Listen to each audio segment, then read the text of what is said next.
Brothers and sisters in Christ. This is Pastor Ray Brandstetter, pastor of Messiah Lutheran Church in Urbana, Ohio, and chaplain at Mercy Hospital. I want to welcome you to it's the June 20th. Messed that up, but my computer's running so slow, I'm going to fix it. Our topic tonight is children well.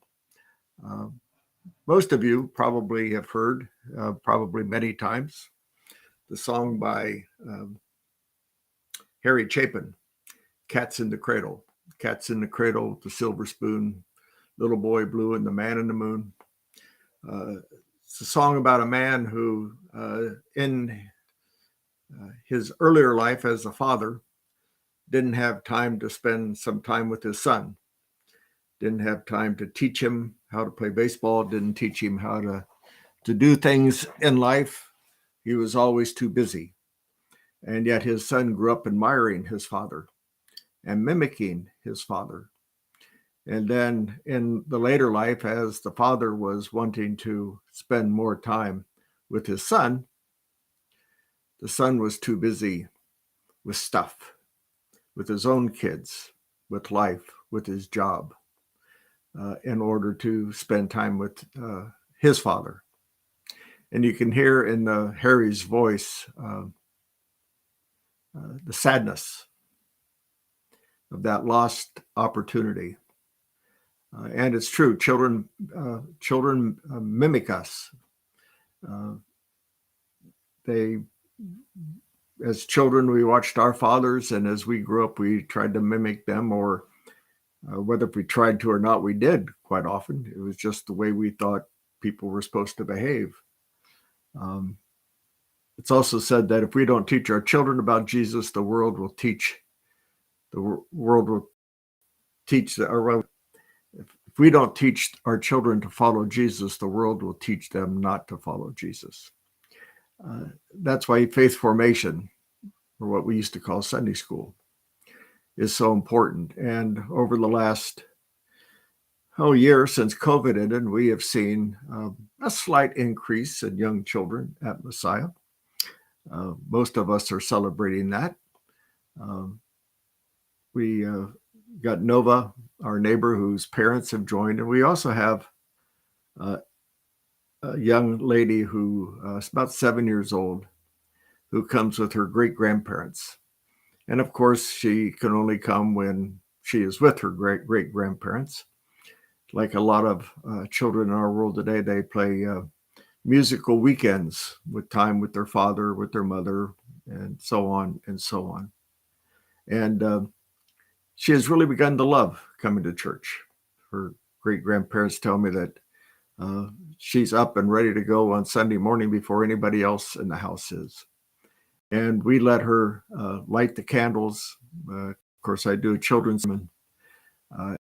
And she's about the same age as my granddaughter, so quite well.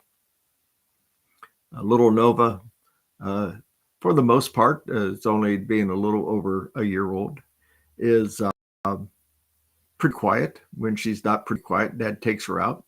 But we also just let her roam. There's nothing wrong with that.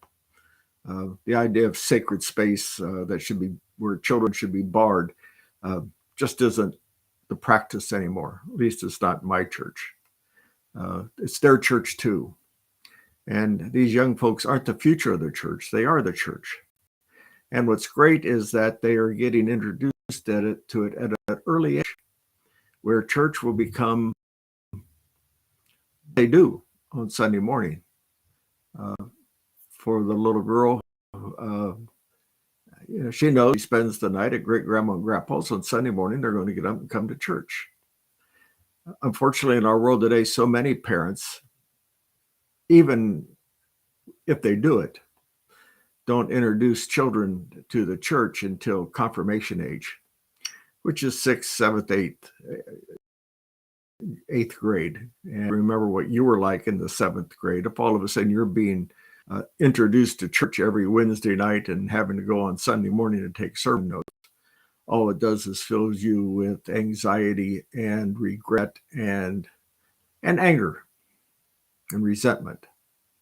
Here, all of a sudden, you used to be able to sleep in on Sunday morning, and now your parents are dragging you off, dropping you off at the front door, as you come in and endure an hour of Sunday worship. Parents that are bringing their kids to church at a young age are doing it the right way. The church that accepts them into their dwelling and not shuffling them off to a room in the back where they can play is doing the right thing. And a church that has a good faith formation program. And we haven't had that for a while because just the lack of kids and COVID and everything else. But, you know, we've got a couple wee ones on the way up. Skylar, who comes with us occasionally, is expecting, or pretty regularly, is expecting a brother soon. One of those things as a church we're going to need to start planning for. And we need somebody other than the mothers to be the teachers. And we need to find a way that they can spend a good portion of that faith formation time in church and some time together as well. So teach your children well. So I got to skip prayers. I will be there. I just got a message I've got to leave. So good night and God bless.